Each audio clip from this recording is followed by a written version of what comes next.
if everybody who held the shares in August 2010 now sell it on the 1st of August or 1st of November, they would have been richer by 340 billion ringgit. That is actually 30% improvement in market cap. That is actually, we've reached an historic high. You see the chart there. We have achieved many, many historic highs in the intervening period.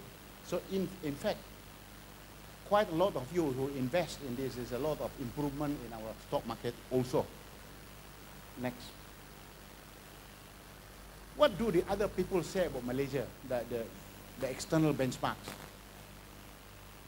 The Nielsen Consumer Confidence Index, they're saying that the confidence index in the economy is rising, consumption. You can see that's from the 2009 all the way up to now, very positive. Next slide.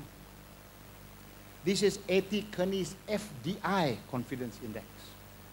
In the year 2010, we were number 21. A.T. Kearney had said for the Investment Confidence Index, we have improved to number 10, ahead of Russia, Turkey, ahead of Vietnam, UAE, Thailand, France, Taiwan, South Korea, and Canada. They're not wrong. You saw the numbers just now. The investment has reached record high this year, 25.5% increase in real investment on the ground. So that is borne by the realities on the ground. World Bank, they look at ease of doing business in assessing ranking of countries. Malaysia moved from number 18 last year to number 12 this year. And so very, very good. You can see on the World Bank, there are many rulers. There are 10 of them altogether, starting from getting credit, setting up business, registering a lot of things. These are some of the things we struggle there, and I mentioned that construction permit were no good. We are number 113 in the previous year. We moved to number 95. So we've taken a long way to go. We need to improve that. So if we can improve that, I think hopefully we will get into the top 10. We are ahead of Sweden and Japan and other countries. The IMD numbers are a bit of a yo-yo. The IMD numbers says that we were number 18 in 2010. We improved to number 10 in 2010. Sorry, the number's 209 in 2010. And we brought our ranking dropped to number 16 last year. And this year they moved up to number 14. It's a bit of a yo-yo. And the WEF also a bit of yo-yo. 209 was 24, dropped to number 26. We went up to number 21 and we dropped to number 25. And what it tells us is the following. Malaysia, like many others, we have to be mindful of the fact that people see us from many, many different lenses. They're the good and the bad. We have to look at the details of what are they saying. We know, for example, very, very specifically the areas we have to focus on to make sure we make the improvement there. It's very useful to hear what people have to say. The good and the bad and ugly, we take it all together. We take not so good, but generally speaking, I would say today, these are pointers. We take this as pointers, room for improvement. I mentioned this one, CNN said we are better than Paris and Hong Kong and many others. That's good. Now, ETP progressed since October 25th in 2010. Altogether, 149 projects. We originally said there were 131 EPPs and 3-point projects. In fact, there are now 152 and 3-point projects. The numbers has enlarged. Of the 152 and 3-point projects, 149 projects are confirmed. And the total investment is 212 billion ringgit of investment. Plus the GNI that it will generate is already annual GNI, 137 billion ringgit of GNI annually. The job numbers are 400,000 to get the job. So I think altogether, this constitutes very positive news for us going forward. Let's look at the GNI numbers. Unfortunately, we do not have confirmed Bank Negara and Department of State's number on GNI as of the third quarter, but by the end of the year, they will be. We only have numbers up to second quarter of this year, confirmed, realized GNI numbers. So we are already 49%. We are there already by the first half of this year. Now, the investment targets, you can see that we have a target 127 billion, which is much higher than last year's target of 83. But even then, I believe that we will be able to achieve that because already in 9 months, we achieved already 88%. These are the countries that are coming here to learn from us. There are 14 countries that have come to Malaysia. You can see some of the countries, the flags are there. Tanzania, in fact, they invited me and my team to Dodoma, the capital city, to help them to move their business forward. Putin sent his team from Russia to learn from us. It was very tricky and difficult to do a full 2-day discussion with translation, because we all don't speak Russians. The Sultan of Brunei was here with his entourage, learning from us, etc. In the Egypt, they also want to learn from us, Sierra Leone and many others. And the other countries were here, Japan, Philippines, Thailand, they all came here to share. And we spent 4 days explaining to them and what we're doing. To be clear, if they require us to help them in their country, we cannot use taxpayer money. Not a single cent of taxpayer money should be spent on me flying there. They must pay, otherwise we don't go. Because otherwise we got blocked. You laugh, huh? They have interesting thing to note. The Ivy League universities have written case studies, starting off with Princeton. Princeton has written a case study. They're teaching it in the university today about the Malaysian transformation. Harvard is also teaching it now. You can download the Princeton case study, and it's the chart there, but Harvard, they do not allow people to download them. So they have a case that is written, they're teaching it as part of their teaching program. So it's quite flattering for us, for them to look at what we're doing in Malaysia. Challenges, there are problems that we have. Thank you.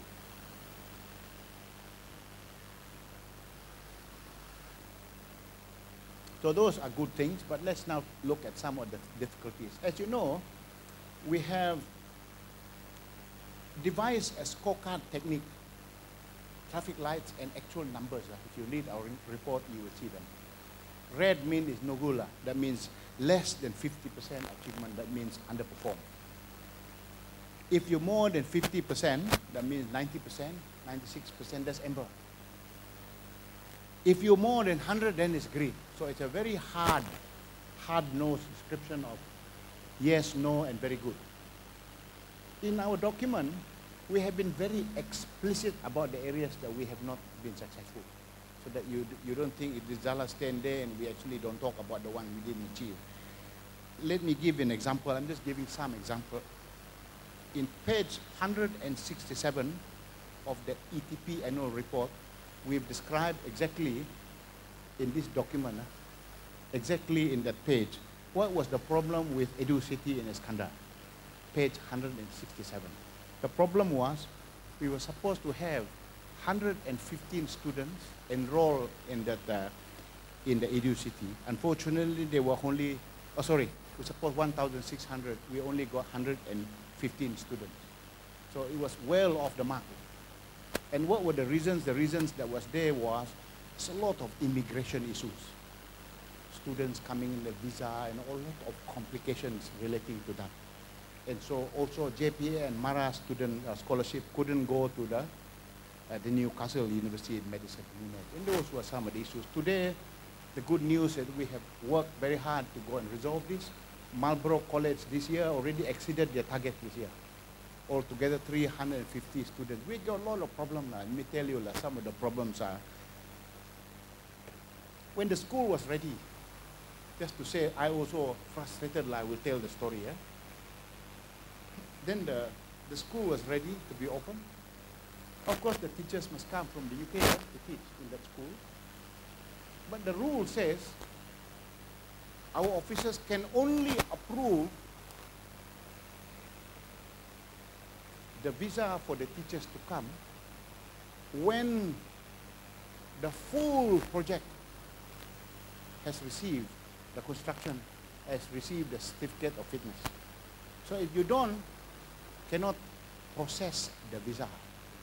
So if you cannot process the visa, how do you know on the day you got lecturers ready there? So the students, many parents in Singapore want to send their kids over, but they said, look, I've got 3 months to go.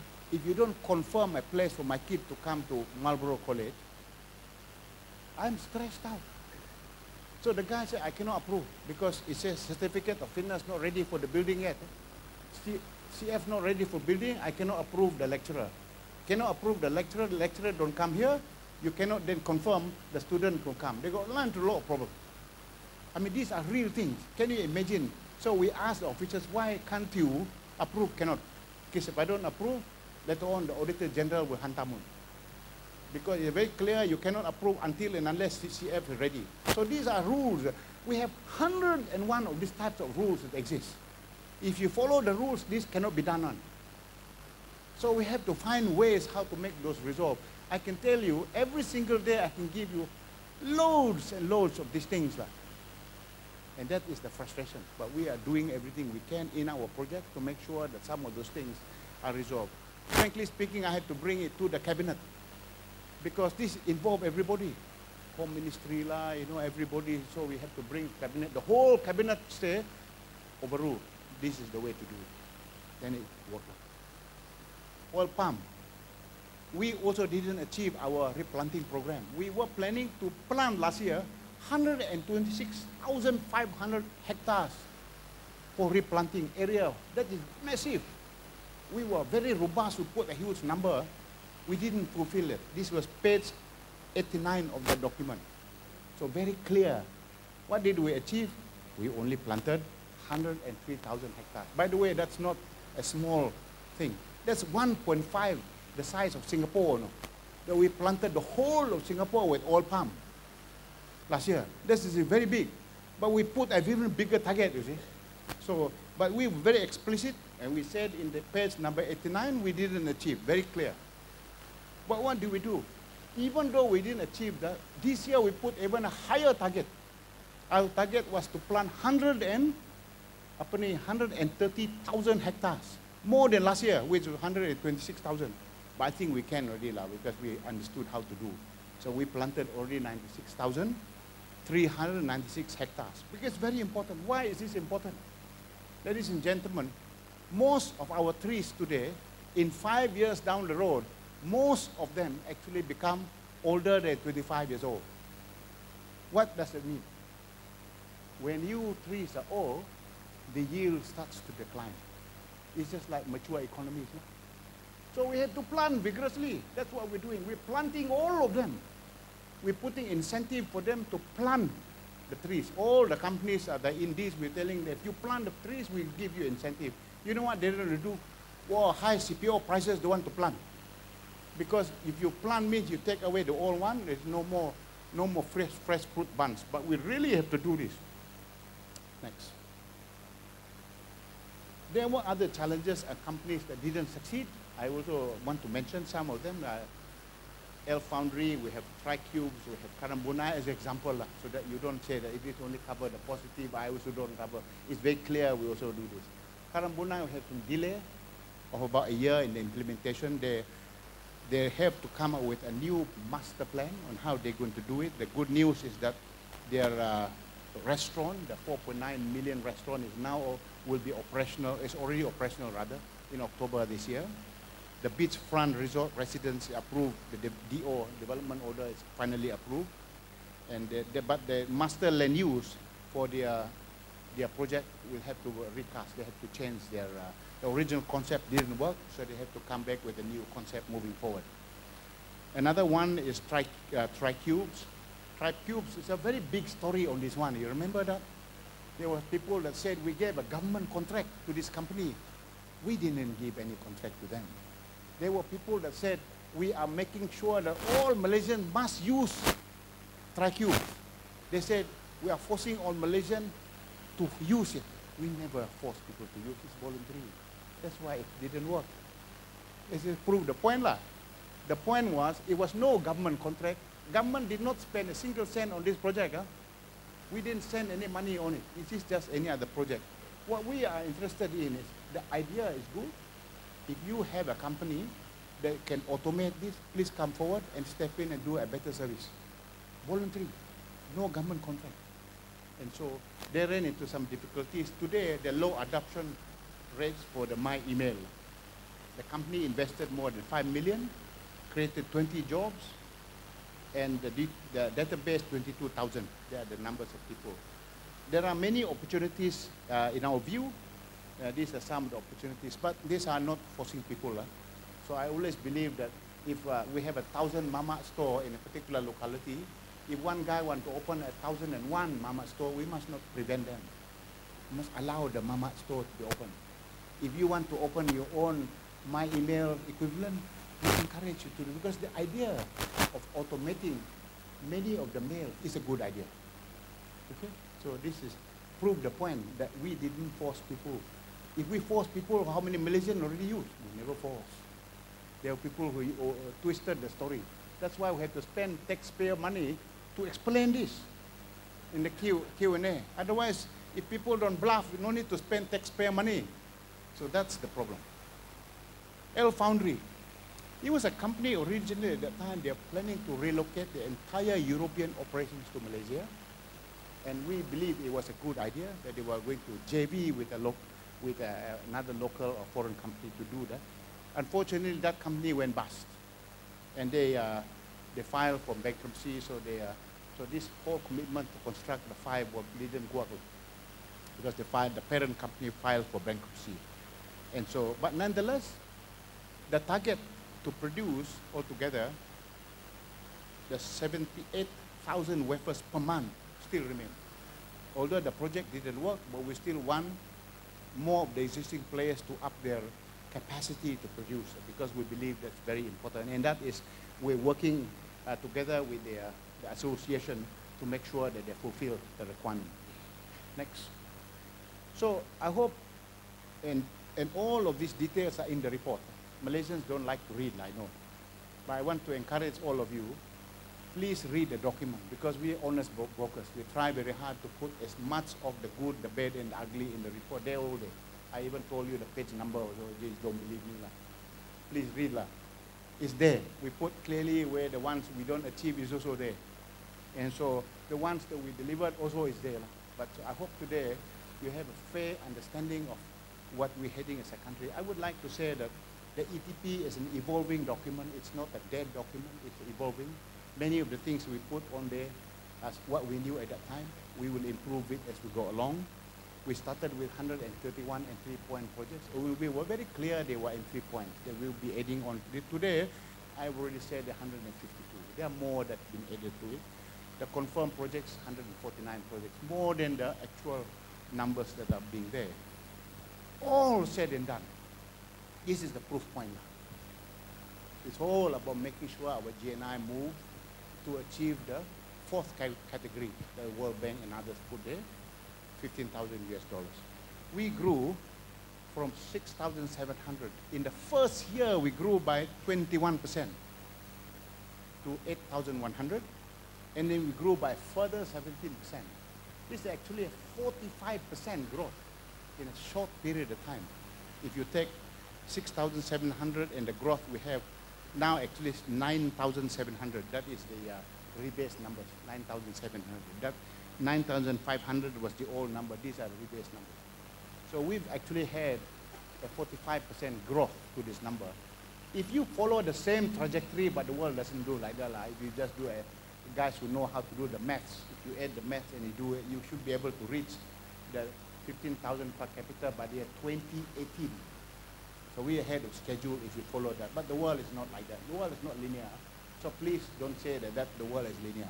The world is a very circular thing. It's a very organized chaos. There's a lot of things that we need to do moving forward. But suffice to say that a 45% growth from 2010 up to today is actually a fantastic growth for us. Remember always the GNI is a function of the size of the GNI divided by the total population per capita. That's how it works. So if you have less babies, the economy grew, the per capita improved. You need to remember that. Now, let me now dwell for a moment on GNI, because some of you are always thinking about GDP, but what is this GNI? GNI is a function of two things. GDP plus net factor income abroad. Will be paused for now. GNI is actually GDP plus net factor income abroad. You take GDP, which is, notice our GNI is 64.7. This is 2011 Bank Negara numbers. Our GDP is actually bigger than our GNI. This is actually 709. The bulk of our GDP, which is about 63%, come from consumption. Domestic consumption. That means private and public. 23% is from investment, the big numbers that I talk about, and net trade. Net trade means export minus import. The difference is what is called net trade and the inventory or stock. That constitutes GDP. Now, why did our GNI take a number that's lower than GDP? Because our income abroad is less. That means when the FDI come to Malaysia, they invest, foreign companies invest in Malaysia. Hopefully they make money and they repatriate their money. That's called A. Malaysians invest abroad. Our MDI, Malaysian direct investment abroad. And then they also repatriate money into Malaysia. That's called B. A minus B determines what happened to that position. That means the FDI, the more we attract FDI, which is good, but if we also don't put abroad and repatriate more money, then we're in the negative territory. Today, the total outflow from this number last year was 44.6. That means our Malaysians are not investing in large draws abroad relative to foreign companies compared here. So when you net them off, we are in the negative territory. Although if you like, our GDP has grown to 709, but our income abroad is not as big as the foreigners who come and do here. And that's how it works now. Why is this important? Is because that's the GNI component. So some of the big players, the recent big players like the SP Setia, Sime Darby, and the EPF, they went together as a club and won the biggest project, property development project in the whole of City of London. That's the Battersea Power Station project. It's very, very big. And I think the whole project is bigger or equal to the whole MRT. 60 billion. That's a very big project. And so I'm not very happy with it actually because I'm a Chelsea fan. We lost. We wanted to have that for our own stadium, but never mind. For the greater good of Malaysia, tak payahlah menang. So that is big. Khazanah has acquired a very big footprint to go in a big way into healthcare. And you can see already they have hospital present now in China, in India, Hong Kong, Turkey, Vietnam, and Brunei. It's a very, very big player. One of the biggest healthcare companies in the world today is IHS. That's good for us because when you are abroad, I want you to remember this, lest you get the wrong impression. When Malaysians invest abroad, please don't say they're running away from Malaysia. We need to invest abroad because negative territory, 44.9 billion negative territory. So when we invest abroad, as Petronas is investing abroad, don't say they're running away because if you don't invest abroad, companies investing in Malaysia, you net it off, we're negative. That's how the GNI operates. So if you invest abroad and you make money from abroad and bring it back to Malaysia, that's good. That's why it's important. Opinion formers, we must understand why is GNI chosen in this context and how does it relate to the total GDP. This is important. Very important. Please don't say when Malaysians invest abroad, they are traitors. They're very good, provided they make money. They go out there and invest, if they lose money, that's no good. So I want to summarize with 10 points that shows the ETP has been successful. 10 points. I wanted to make it 9, but they became 10. The first point is that I've said that the ETP is catalytic, that it helps the Malaysian economy as a whole. I hope I have given enough evidence to show that the projects that are put out there is catalytic for the whole economy, and you'll see the GDP growth very robustly for the whole economy. Number 2, the GNI increase is actually very good. We moved from 6,700 in 2010 to 2009 at a 45% increase already up to last year. And this is phenomenal. This is very, very good. So the GNI numbers, we're well on track on GNI. The strong GDP growth despite a global slowdown, is also showing very promising results. 2010, we grew at 7.2%. 2011, we grew at 5.1%. This year, 5.3%. Considering in the neighborhood, people like in Singapore growing at 1.3%, Thailand 3%, South Korea 1.6%, Taiwan 1%, Hong Kong 1.3%. And so actually in the context of a gloomy economic crisis, that is also good for us. Number 4, record GNI. Last year was the highest, we continue to grow. That was the highest GDP figures we've had in our history last year. The highest GNI numbers in our history last year. And it's not surprising, the highest government revenue last year. Government revenue reached 185 billion ringgit. That's the highest government revenue we ever had. Because of that, we didn't have money to do BRIM 1 and BRIM 2 lah. We can build. Anybody give me a guess amongst the GTP, which of the NKRA has the most amount of money allocated amongst the NKRA? Any takers? Commando people can answer. Any guess? I give you the answer. Rural basic infrastructure. The most amount of money that we're putting in the entire GDP is rural basic infrastructure. Why? Because inclusiveness. Remember I described before? We cannot just develop only the urban people. We must tolong the people in rural. My village still don't have electricity up to this day. Very important. When I was a kid, we used to walk from barrio to the nearest town. That was a 2 weeks walk. 1 week by boat, 1 week by walking in the jungle. We still don't have a highway leading there lah, but we're building small roads that leads to the villages. And that's what is happening. We are putting every year at least 3 billion ringgit put on rural infrastructure. Education, we are putting even in long houses, we are putting even things like kindergarten in some of the long houses, because the answer for poverty is education.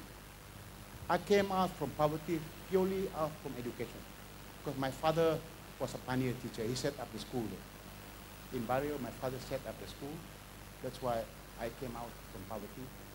I remember my first primary one, we didn't have books, you know. We used to write on blackboards, and that's what they call it, and half a chalk. They cannot give you the full chalk, not enough money. You know? They give you half. So we used to write the mud floor. We used to write 1 + 1 = 2. When you get the answer correct, then you get the chalk and put right the answer correct. Because you cannot afford the chalk. That was my first primary school, primary one. That was what it was. Today, I believe education is the key to poverty eradication. The low-income household, that's what we're doing. So when we get more government revenue, then we don't have enough money to deal with the inequities, social inequities in Malaysia. That's why I wrote in the Transformation Blues. People complain to me, why do you not convince the operator to move away St. Regis from Kuala Lumpur and put in Barrio? My point was, there is no demand for St. Regis in Barrio lah. What's the relationship? You put the St. Regis in Kuala Lumpur, the tourists come out there, they give a lot of money, and then the company pay taxes to the government get money, and then can then help Barrio. And that's how it works. How do we do it? MRT. People complain, why do you put MRT in Kuala Lumpur? You got highways everywhere. Why put MRT? Why don't you put MRT in Kuching? Same argument. Because it's catalytic for Kuala Lumpur, for Greater KL. It will help to grow our economy bigger. We get more revenue, then we can spend the money on many of other secondary cities. That's how it works. Very, very important to get that logic. Number 5, record private investment. In the last 10 years, last year was the highest, and this year even more. So the numbers are quite clear. The FDI is good. More importantly, the direct domestic investment is taking a lion's share, and that's very good for us. Number 6, healthy domestic consumption. In the year 2011, our domestic consumption, that means spending by local people, you and I. Whatever you spend is GDP. Yeah?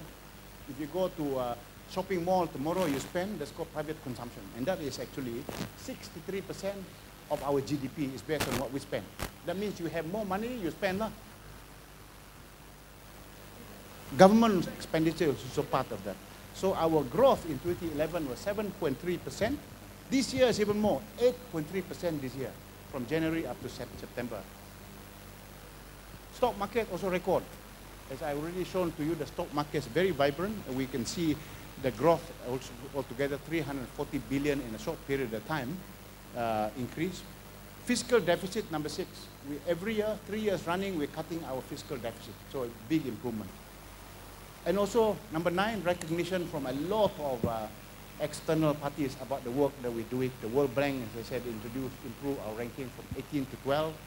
Ethically Confidence Index for investment, IMD competitive ranking moved from 16 to 14.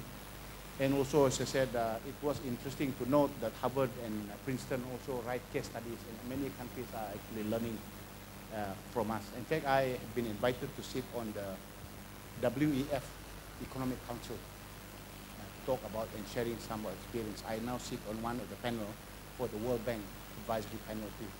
And so looking at new growth. And so some of these things will be, hopefully we learn from others, countries share and etc. At the next Davos, and I think there will be a lot of learning between countries moving forward. It's no surprise for number 10, because of all this, our KPI is actually 23% ahead of targets, set KPI. In detail, it's all in the document. This year, already from January to September, our KPI is already 94% of the targets achieved. Rest assured, when we finish this, we write the document, it will be released in first quarter next year. You will see that we will show exactly which are the one that's good, also not so good, because we're very, and we will remind you about the pages also inside there in the detail. And hopefully, and it gives you an encouragement today that this is a beautiful country. Malaysia is really beautiful in the sense that things are blooming, investments are coming, there's confidence index. And I wish we don't have too much politicking involved, that we look at the positive things and moving forward, that we can then work as a full country moving forward and deliver results for ourselves and future generations. Thank you.